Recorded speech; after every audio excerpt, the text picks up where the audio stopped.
I never imagined that a simple road trip could lead to such a harrowing ordeal. It all began on a crisp autumn morning when my partner Sarah and I decided to embark on a spontaneous adventure. We packed our bags, fueled up the car, and hit the open road, eager to explore the countryside and escape the hustle and bustle of city life. As we drove for hours, the landscape transformed from sprawling urban developments to rolling hills and lush forests. It was refreshing to breathe in the crisp, clean air and admire the vibrant colors of the changing leaves. We had no set destination in mind, allowing the winding roads to guide our journey. It was late afternoon when we stumbled upon the forgotten town. Blinking in disbelief, I rubbed my eyes, convinced that I was seeing things. But there it stood, nestled among the trees like a relic from a bygone era. The town appeared frozen in time, its buildings weathered and worn, with ivy creeping up their crumbling facades. Curiosity piqued, we decided to park the car and explore on foot. As we stepped onto the deserted streets, a sense of unease washed over me, like we were intruding upon a place that didn't want to be found. Sarah squeezed my hand, her eyes wide, with excitement and apprehension. The first thing that struck me was the eerie silence that enveloped the town. Not a single bird chirped, and the only sound was the rustling of leaves in the gentle breeze. We passed by boarded-up storefronts and abandoned houses, their windows shattered and doors hanging off their hinges. It was as if the town had been abruptly abandoned, its residents fleeing in haste, leaving behind their belongings and memories. I couldn't help but wonder what had driven them away, leaving this once thriving community to wither and decay. As we wandered deeper into the heart of the town, we stumbled upon a dilapidated church, its steeple reaching towards the sky like a skeletal finger. Intrigued, we pushed open the creaking doors and stepped into the dim interior. Dust motes danced in the slivers of sunlight that filtered through the stained glass windows, casting colorful patterns on the worn pews. But our sense of awe quickly turned to dread as we noticed the faint whispers that seemed to echo through the empty sanctuary. It was as if the very walls were murmuring secrets long forgotten, urging us to leave before it was too late. Yet, despite our growing unease, we pressed on, drawn deeper into the church's shadowy depths. That's when we found it. A weathered journal lying forgotten on the altar, its pages yellowed with age and its leather cover cracked and worn. With trembling hands, I picked it up and began to read, my heart pounding in my chest with each word. The journal belonged to a priest who had served the town many years ago, chronicling the events that had led to its downfall. He wrote of a darkness that had descended upon the town, spreading like a cancer and consuming everything it touched. People had vanished without a trace, their screams echoing through the night as if swallowed by the void itself. As I read on, the hairs on the back of my neck stood on end, and a chill ran down my spine. It was as if the words on the page were alive, reaching out from the past to warn us of the danger that lurked within these forgotten streets. But it was too late. As we turned to leave, we heard the sound of footsteps echoing through the church, growing louder and more frantic with each passing moment. Panic seized us, and we bolted for the door, our hearts pounding in our chests as we raced through the empty streets. But no matter how fast we ran, it felt as if the town itself was closing in around us, its shadows twisting and shifting with malevolent intent. I could feel eyes watching us from the darkness, unseen hands reaching out to drag us into the abyss. Just when we thought we couldn't go on, we stumbled upon a clearing at the edge of the town, the moon casting its silvery light upon a weathered sign that read, "Welcome to Echo Hollow, population 0. With a final burst of adrenaline, we sprinted towards the safety of our car, the sound of our pounding footsteps echoing through the night. As we peeled out of town, leaving behind the nightmare that had threatened to consume us, I couldn't shake the feeling that we had narrowly escaped a fate worse than death. The forgotten town would forever haunt my dreams, a grim reminder of the darkness that lurks just beyond the edge of our world. The tale I'm about to recount is one that still sends shivers down my spine, even as I sit here in the safety of my home, far removed from the horrors I experienced. It all began innocently enough, with an auction I attended on a rainy evening in the heart of the city. Little did I know that this seemingly ordinary event would lead me down a path fraught with darkness and despair. As I stepped into the grand hall of the auction house, the air was thick with anticipation and the murmur of excited voices. I mingled with the other attendees, browsing the impressive array of paintings and artifacts on display. But it was one piece in particular that caught my eye, a hauntingly beautiful portrait of a woman cloaked in shadows. There was something about the painting that drew me in, an otherworldly allure that I couldn't quite explain. Her eyes seemed to follow me as I moved through the room, their depths betraying a hint of sadness and longing. Mesmerized, I found myself unable to tear my gaze away from the haunting visage before me. As the auctioneer began his rapid-fire spiel, my heart pounded in my chest with nervous excitement.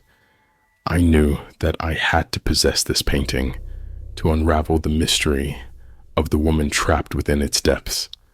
With trembling hands, I raised my paddle and placed my bid, my heart racing as the price climbed higher and higher. In the end, it was mine, the cursed painting that would forever alter the course of my life. I carried it home with a sense of triumph and trepidation, eager to unlock its secrets, yet wary of the darkness that lurked within. That night, as I hung the painting in my study, I couldn't shake the feeling that I was being watched. The woman in the portrait seemed to come alive in the flickering candlelight, her eyes boring into mine with a silent intensity that sent a chill down my spine. As days turned into weeks, strange occurrences began to plague my home.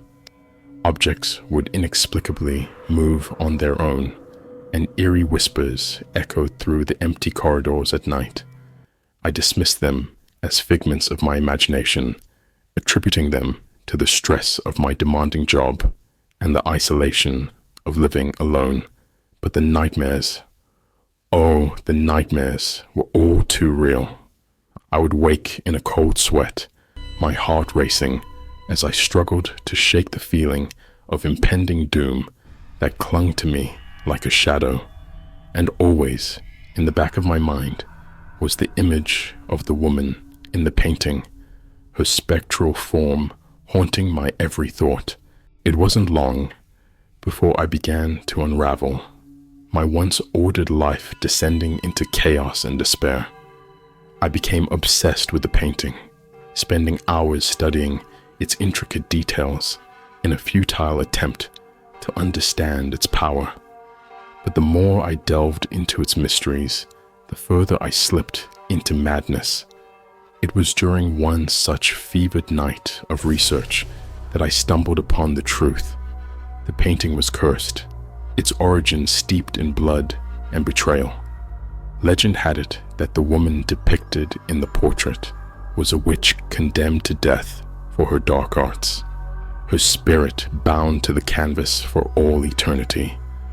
I should have heeded the warnings, should have rid myself of the cursed painting before it was too late. But I was drawn to it like a moth to a flame, unable to resist its sinister allure. And so I sealed my fate with my own foolishness, sealing my doom in the process. As the days passed, the boundary between reality and nightmare blurred until I could no longer distinguish between the two. Shadows danced on the walls, twisting and contorting into grotesque shapes that mocked my feeble attempts at sanity. And always there was the woman in the painting, her eyes burning with a hunger that chilled me to the bone. I knew then that I had to destroy the painting, to break the curse that bound me to its malevolent influence. But try as I might, I could not bring myself to do it, the thought of destroying such a masterpiece filling me with a sense of dread and despair. And so I resigned myself to my fate, knowing that I was doomed to spend eternity trapped in this hellish nightmare. But even now, as I sit here recounting my tale, I can feel the eyes of the woman in the painting watching me, her silent laughter echoing through the empty halls of my mind. Beware the cursed painting, dear reader, for its beauty is but a facade for the darkness that lurks within. And should you ever find yourself tempted to possess such a work of art, remember the fate that befell me, and heed my warning. Some mysteries are best left unsolved. In the heart of the dense forest, where sunlight struggles to penetrate the thick canopy of towering trees, lies a darkness that few dare to tread. It is a place of whispered legends and cautionary tales, where the line between reality and nightmare blurs, and the ancient spirits of the woods stir restlessly. It was on a crisp autumn morning that my friends and I, a group of adventurous souls seeking thrills and excitement, decided to venture into the depths of the forest. Armed with nothing but our wits and a sense of reckless abandon, we set out on our journey, eager to explore the unknown and uncover the secrets that lay hidden within the shadows. As we made our way deeper into the woods, the air grew thick with anticipation, and a sense of foreboding settled over us like a heavy shroud. The trees seemed to lean in closer, their gnarled branches reaching out like skeletal fingers, and the rustling of leaves whispered secrets that sent shivers down our spines. But we pressed on, fueled by youthful bravado and the promise of adventure that beckoned us ever deeper into the heart of the forest. It wasn't long before we stumbled upon the clearing, a small patch of land bathed in dappled sunlight, surrounded by towering trees that seemed to stand guard over its secrets.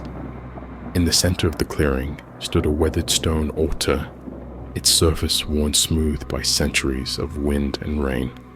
Strange symbols were etched into its surface, their meaning lost to the passage of time, and a sense of unease settled over us as we approached.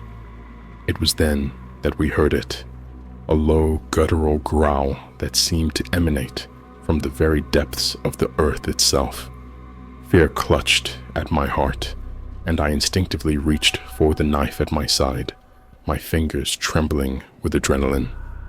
And then it emerged from the shadows, a creature of nightmare and darkness, its eyes burning with a malevolent fire that sent a chill down my spine.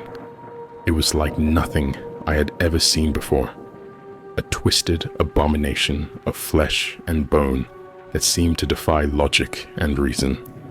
With a roar that shook the ground beneath our feet, the creature lunged forward, its taloned claws outstretched and its fangs bared in a vicious snarl. We scattered in terror, our screams echoing through the forest as we fled for our lives, the pounding of our footsteps drowned out by the creature's unearthly howls. But no matter how fast we ran, It seemed to be always one step behind us, its demonic presence looming over us like a specter of death. We stumbled and fell, our bodies bruised and battered by the unforgiving terrain, but still, we refused to give up hope. It was only when we stumbled upon the ancient ruins, crumbling remnants of a long-forgotten civilization swallowed by the forest's relentless embrace, that we realized the truth. The creature was not a mere figment of our imagination, but a guardian of the woods, tasked with protecting its secrets from prying eyes. And we had trespassed upon its domain. With nowhere left to run, we huddled together in the crumbling ruins, our hearts pounding in our chests as we waited for the inevitable. The creature's unearthly howls grew louder and more frantic, echoing through the forest like a harbinger of doom. And then it was upon us, a swirling mass of darkness and fury that enveloped us in its icy embrace, dragging us down into the depths of despair. We screamed and thrashed against its grasp, but it was futile. We were helpless in the face of such overwhelming power. And as the darkness closed in around us, swallowing us whole, I couldn't help but wonder, was it our curiosity that had led us to this fate? Or was it something far more sinister, lurking in the shadows of the demon woods, waiting to claim us as its own?